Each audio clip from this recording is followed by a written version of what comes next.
Now, if you haven't been with us for the last couple of weeks, we have been in this series called Come and See. And we have been talking about this tension, this perspective that all of us tend to have, that when we think about Christianity, we tend to think of it as a high-stakes game of Simon Says. This is how it's often presented to us. That Christianity is a high-stakes game of Simon Says. In other words, Jesus says, go to church. Jesus says, be kind. Jesus says, don't lie. Jesus says, don't say those words. Jesus says, read your Bible and pray. Jesus says, don't end up there and don't talk to those people. And this is what we've been told, isn't it? And don't end up running with those crowds and know that person cut you off and you can't wave your finger at them and tell them they're number one. Jesus says not to do all of that. So a lot of us grew up in church environments around Christians where this is how it was presented. It was just a lot of rules, a lot of regulations. It was so religious. It was a lot of do's and don'ts, a lot of start doing this and stop doing that because Jesus says, Jesus says, Jesus says. And the reason it's a high stakes game is because we were also told if you mess up, you're out. Not just out. If you mess up, you're out with God. If you mess up, you're on the outs with God. You mess up, and he's kicking you out. The good news, and this is what we've learned over the last few weeks, the great news is when Jesus showed up on this earth, he never invited anybody to play a game of Jesus Says. As a matter of fact, Jesus showed up, and he said, hey, the way your religion works, Jewish people, and the way pretty much all the other religions in the world work, because every religion tends to gravitate back towards this idea of rules and regulations and do's and don'ts. Jesus says the way all of that works, I actually have come to put an end to all of that. I am here to destroy the game, and I'm going to introduce something brand new. I'm going to introduce something that is not religious at all. It is entirely relational. Which is why when Jesus would meet people, and physically meet people in the first century, and they had questions, and they had doubts about whether he was really who he claimed to be, and they were skeptical, and they were cynical, Jesus was not offended by that. He was not put off by that. He didn't ignore those people or shun those people. Jesus offered a very different invitation to them. He offered them an invitation to follow in the most basic sense of the word. Just to explore. He would look at these people and say, okay, I understand. You got questions, you got doubts. Why don't you just come hang out with me for a little while? Why don't you just spend a little bit of time watching what I do, listening to what I say, looking at how I live, and then you can decide for yourself if I am who I claim to be. But you're welcome to follow me. You're welcome to hang out with me. And that is the same invitation. This is such great news. If you have questions and doubts, if you're not a person of faith, you're not sure about it, or if you're somebody who's losing faith and you feel like, no, I've about decided I'm giving up on it, Jesus looks at you with all your questions and all your doubts and all your skepticism and cynicism, and he says, hey, it's okay. Just come follow me. Why don't you spend a little bit of time exploring who I am and what I said, and you decide for yourself what you believe about me. But the great news for you is you can follow without believing. You can explore and not be sure. That is perfectly fine with Jesus. But as Jesus was on this earth with people at different points in their lives, he would also extend a second invitation to them. And the reason he extended this second invitation is because curiosity about Jesus never creates a relationship with Jesus.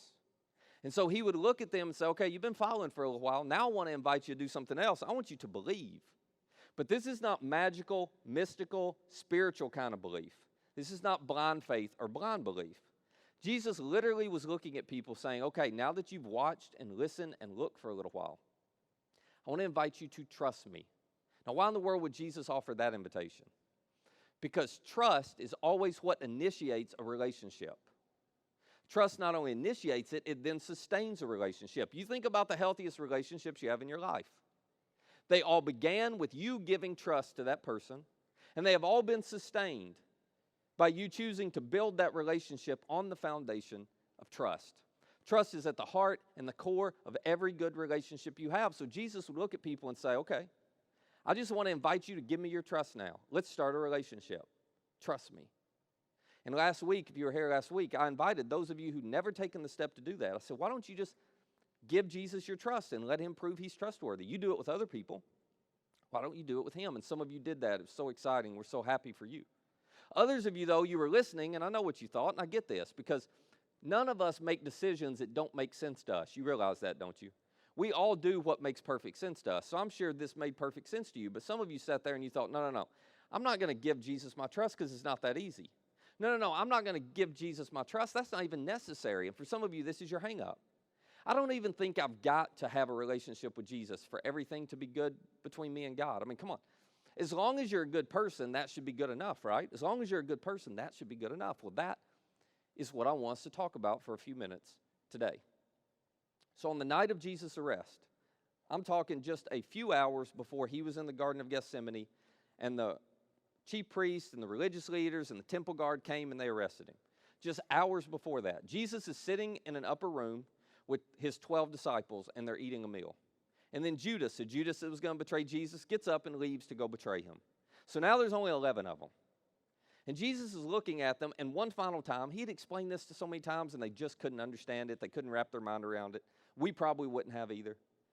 So one final time, he knows what's about to happen, so he's trying to prepare them and get them ready for the fact that he's about to go through everything he's going to go through. So he looks at them and he says, guys, I'm getting ready to leave you.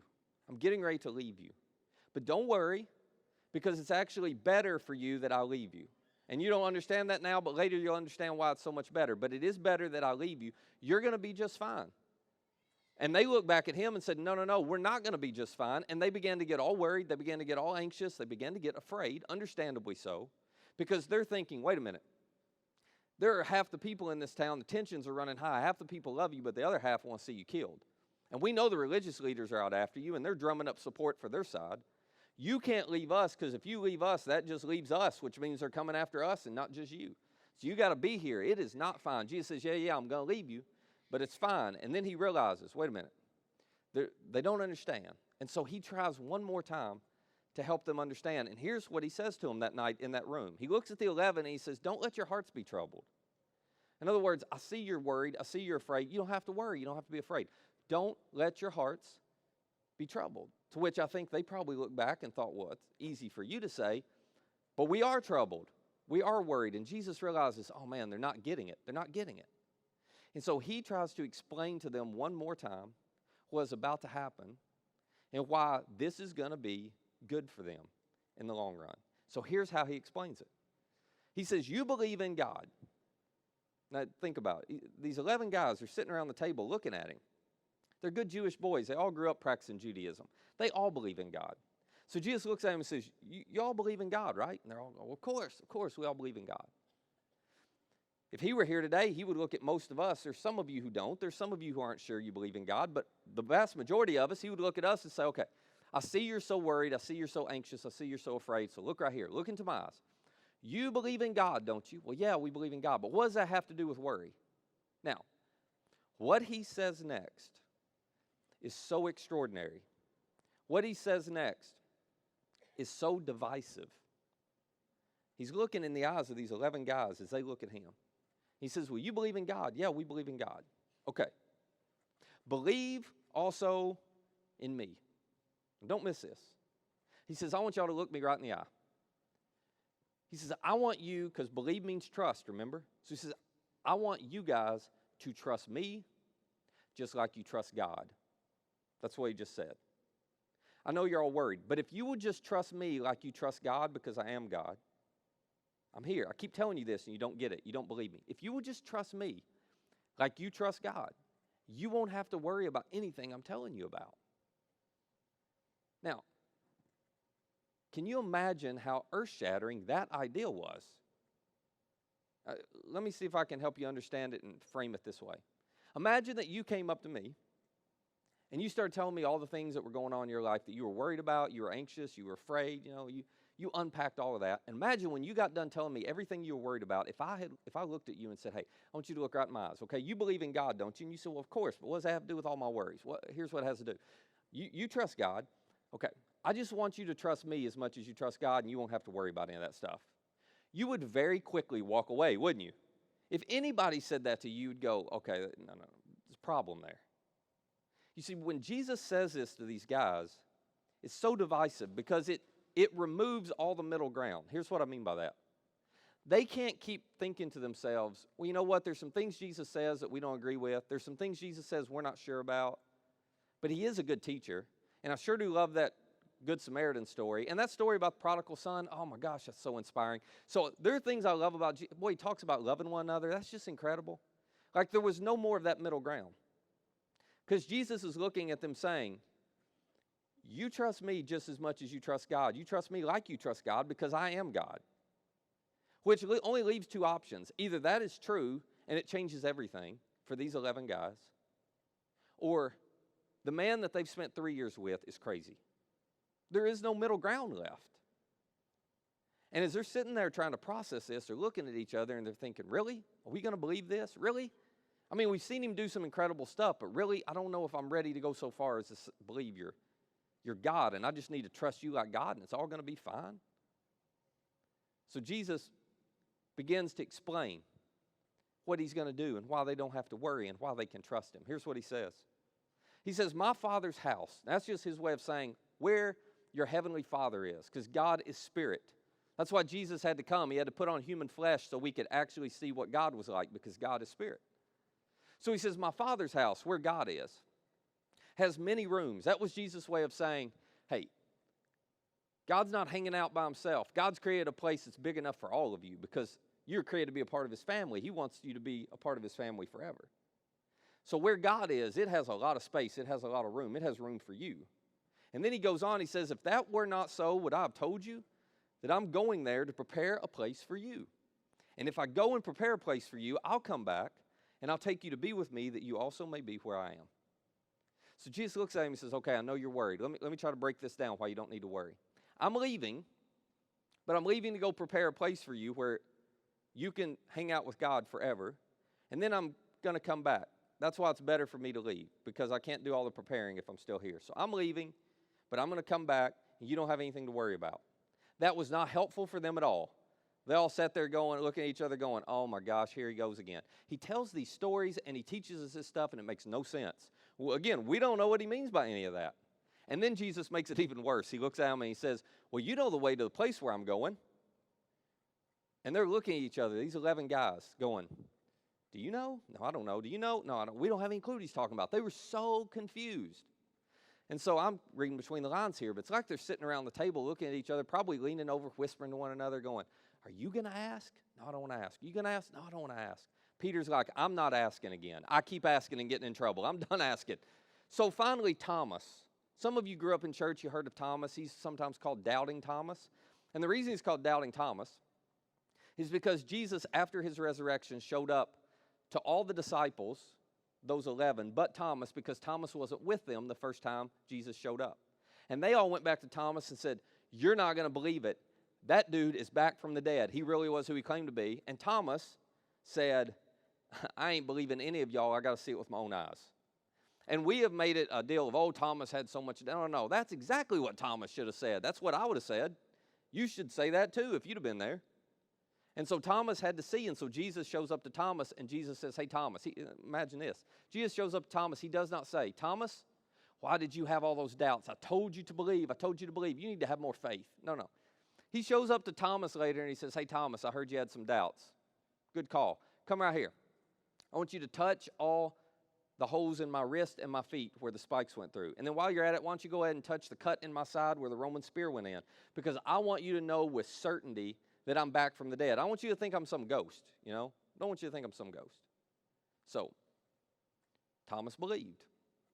What's that Thomas? As they're around the table looking at each other, whispering, going, who's going to ask? I don't know what he meant. Do you know? Thomas is finally like, I'll do it. So Thomas raises his hand. And he says, Lord, okay, we don't know where you're going. So how in the world can we know the way? You lost us way back there at the beginning. Sorry.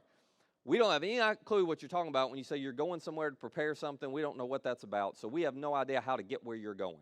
We just know we're worried because we don't want you leaving us. And Jesus realizes they totally miss it. They don't understand. They think I'm going somewhere else in Israel and I'm leaving them behind and then they won't know. So he explains to them what he means. And what he says next, the next two statements he makes, are some of the most controversial, offensive, narrow-minded statements Jesus has ever made. As a matter of fact, people read these and they immediately assume, Jesus, you're so exclusive. You're so exclusive. You're so exclusive. He looks back at them and here's what he says. I am the way and the truth and the life. Okay, Thomas, you think I'm going somewhere to a geographic location. No, you missed it. You see, I'm the way. The way to what? The way for you to have a personal connection and relationship with God. I'm the way. I'm not a way. I'm not a good way. I'm not even the best way, Thomas. I am the only way for you to ever personally be connected with God and a part of his family. Not only that, guys, look, I'm the truth. You're still trying to figure out what you believe and don't believe about me. I am the truth. You can trust me. You can trust every word that comes out of my mouth. I am the north mark on the moral compass. I am the truth. And I am the life. I'm the life. You wanted to figure out how to live life the way you were created to live it. Well, I'm the way to a better life. I am the life. You follow me, you connect with me, you experience life. And it's a life that lasts forever. And then, as if that was not enough, he doubles down. And he says this, no one comes to the Father except through me. Now, they knew exactly what he was saying. They just didn't know what to do with it. He's going, you want to have a relationship with God? Okay, there's only one way to have a relationship with God. No one comes to the Father except through me. No one? No one. No other way? No, no other way. Okay, well, remember, these are Jewish boys. They're thinking, wait a minute, we're just a few blocks from the temple here in Jerusalem. You're telling me that all the things that we've done and all the sacrifices and all the rules we follow, that doesn't get us good with God? Jesus says, no, that doesn't get you good with God. There's no other way except me. Forget all that religion stuff. None of that works. It's just me. To which some of you are sitting there and you're going, that is exactly why I'm not a Christian, and that's exactly why I'm not going to put my trust in Jesus, because that is so narrow-minded, that is so exclusive, that is so offensive. As a matter of fact, here's what you're thinking. I'm not going to believe that because that's not fair. That's not fair. You're telling me that there's no other way. Well, that's not fair. You're telling me that people who are good people who don't put their trust in you, Jesus, and give you their trust, you're telling me they're never going to have a relationship with God? Well, that's not fair. People who followed religion, but they just never gave you their trust, you tell me, people who grew up and they went through all the classes and confirmation, but they never gave you their trust, that's not fair. Okay, well, that brings up a great question. What is fair? What is fair? When it comes to having a relationship with God, what's fair in terms of how you get one? Now, most people, and maybe this is you, most of us, when we're asked this question or think about this question, our answer is something along these lines. Well, here's what's fair. If you're good, then you're good with God. That's fair. As long as you're a good person, you should be good with God, because wouldn't a good God reward good people for being good? So this is what's fair. And you got all of these religions, and there are a few exceptions, and for the most part, you pick any religion you want to pick, and they're encouraging people to be good. They're motivating people to be good. They're teaching people to be good, so it shouldn't matter what religion you're a part of. Shouldn't matter whether we all believe in the same God or not. As long as you're good, then you should be good with God. That seems really fair. Okay, well, that raises another question, and this gets to the heart of this whole issue. It raises the question of, well, who defines good? Who defines good? Because if you're good enough, then you're good with God. You need to know exactly what good is. So who gets to define good? Now, let me say this, and none of us really want to say it out loud, but the reality is we all think we're capable of defining good. Because you define good in your head. You've already defined it. I define good in my head. We all have our own standards. As a matter of fact, if I went around and asked each one of you to define good for me, all the definitions would look a little different, because you've got your own definition of good. And you feel like you're fully capable of spotting good when you see it. So yeah, this shouldn't be too complicated, except all the definitions are different. So whose is right? You just go with the common denominator, like whose is right?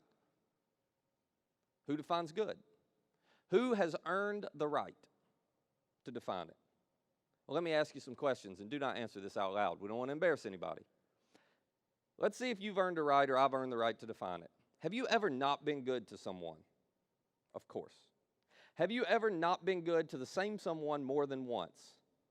Unfortunately. Have you ever not been good to more than one someone's? Matter of fact, let's take it a step further. Have you ever not been good to someone or a group of someone's, and you knew you were not being good and you didn't care, you didn't want to be good anyway? Guilty as charged.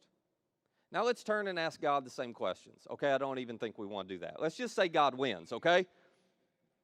He wins. Now, you could argue, well, I don't think God's a good God. Okay, we can talk about that in a minute.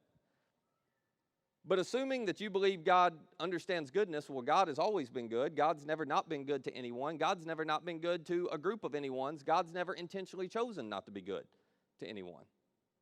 So if you just want to talk logically about who is better equipped to understand, recognize, and define good, it's the one who is in his very essence and nature good. He's always been good. It's not us, even though we all think we can. As a matter of fact, it's a little arrogant of all of us to think, well, I can define what good is, and I think that's good enough. No, we don't get to set the terms. Now, if you don't believe God is good, that's okay. There's another question you have to consider. If you believe that as long as a person is good, then they're good with God, you have to come up with an answer to this question. Well, how good is good enough? This is so important. Don't miss this. If as long as you're good, then you're good with God, the most important thing any human being could know is how good is good enough. We got to know where the line is. Is it if you're 60% good in your life, you're good with God? Is it all the way up to 75%, 90%? Is it just 50.1%? As long as you do one more good thing than bad, then you're good. While we're talking about that, do the good things that you do count even if you have bad motives or selfish motives for doing good things? I don't know. We got to figure that out. Well, while we're on that, let's figure out when your good and bad deeds start counting for you or against you, because you got to know that too in order to figure out where the line is. So is there some age, you hit middle school and all of a sudden it starts counting? Is it when you hit high school, once you're out of college? A lot of you better hope and pray, if this is how it works, that it's after you get out of college or you'll never make up. Like, you're done already. All the good in the rest of your life, it still won't balance it out. You see the problem with this? Like, if you go this route, and you want to be fair, right? This is all about being fair. Okay, so if you want to be fair, then there's got to be a crystal clear, objective standard for all humanity that everybody knows here's exactly what good means and here's exactly where the line is. Now, Jesus showed up, and he said, that's not the way it works. Matter of fact, that's not even fair.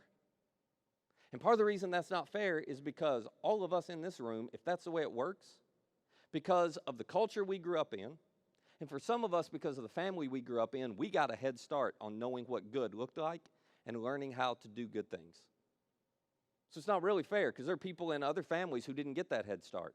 There are people in other cultures and countries who didn't get that head start. That's not really fair. But none of us know where the line is. None of us know how good is good enough. That's not fair either. So we're all just shooting in the dark at it. We're all making up our own definition of good, and then we're all shooting in the dark on how good we have to be. Well, that doesn't sound very fair at all. So Jesus shows up, and he says, it does not work that way. That's how all religion is built and based. It's built around being good. No, it doesn't work that way. God gets to define good. You want to know how he defines it? In the most fair way possible. Here's what Jesus said good looks like. Be perfect, therefore, as your heavenly Father is perfect. Now, here's what perfect means. What Jesus is referring to is good looks like this. The way you know you're good is if you perfectly love the people around you at all times, just like your heavenly Father perfectly loves people. That's good. To which we all go, that's not fair, because none of us can do that. And Jesus goes, no, wait a minute. You're right, none of you can do that. But that doesn't mean it's not fair. As a matter of fact, it's the most fair thing possible because it levels the playing field. Now, all of us who got a head start because we grew up in great families, all of us who got a head start because we grew up in cultures that valued goodness, all of us who got a head start for this reason or that reason, doesn't matter. It levels the playing field. There's only one standard, and it's so high, none of us can meet it. So we're all eye to eye with one another. We're all standing shoulder to shoulder. And we have all missed the mark. Now, this is fair, but this is not helpful. This is a problem with this. This is fair, but this is not helpful. As a matter of fact, if this is true, then we all fall helplessly short. But the good news is, Jesus came so we would know while we may fall helplessly short, we are not hopelessly lost. As a matter of fact, The Apostle Paul, as he was describing this to Christians who were living in the city of Rome, here's how he described it to them. He said, for all, that's all of us, every person in humanity who has ever lived, for all have sinned, have not loved perfectly, have missed the mark.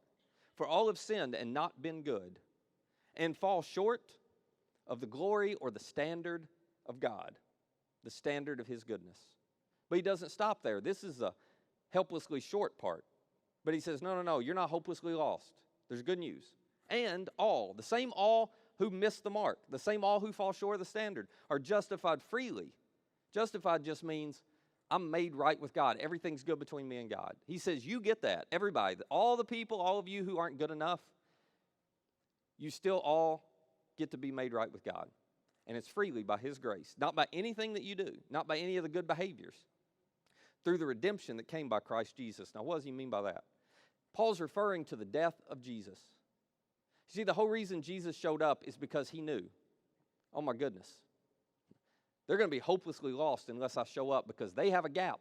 There's a gap between how good they are and what good actually is.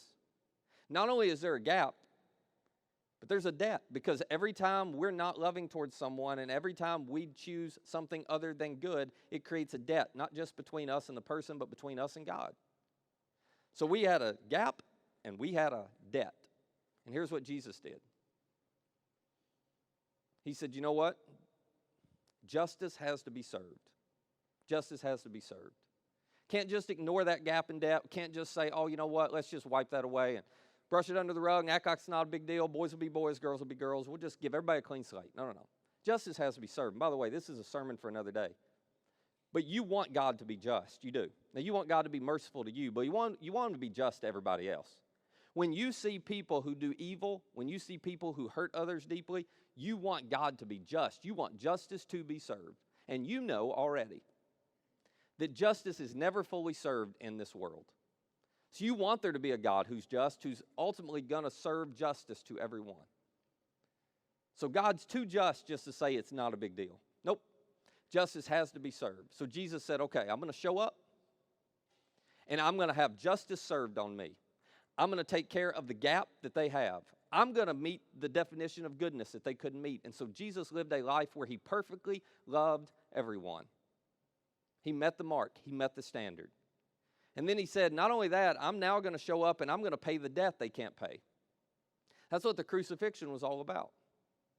It was Jesus saying, you take all of the debt and the consequences of everyone's sin and you pour it out on me. And I will pay that debt and that penalty for them. Why? So then I can look at human beings and say, hey, I want a relationship with you. Good news. Even though you fall short, even though there's a gap and a debt, I took care of your gap. I took care of your debt. Now I'm offering you forgiveness and an invitation to be a part of my family. And all you have to do is give me your trust. In other words, all you have to do is embrace it and take the gift. That's it. You don't have to earn it. You don't have to work your way to it. It's as fair as it can be because it's available to everyone. So there it is. So when Jesus is with his disciples and he's looking at them going, I'm the way, the truth, and the life. No one comes to the Father except through me. Listen. He wasn't saying, look, guys, we're going to be as exclusive as we can be. Okay, you're in. No, everybody else is out. We're going to create a religion that makes it so hard that just a few people can follow. That's not what he was doing. He was literally saying, I'm the way and I'm the truth and I'm the life because I'm the only one who has ever perfectly met the standard. No one comes to the Father except through me because I'm the only one who's ever paid their debt. That's why I'm the only way. That's why you got to come through me. I took care of the gap you had. I paid the debt for you. Nobody else has done that. Nobody else can do that. So, is Christianity fair? Well, you've got to answer that for yourself. I believe it's fair, and here's why. Jesus' way is the best way because it's the only way that's available to everyone every day. Now think about this. I'm convinced there's nothing more fair.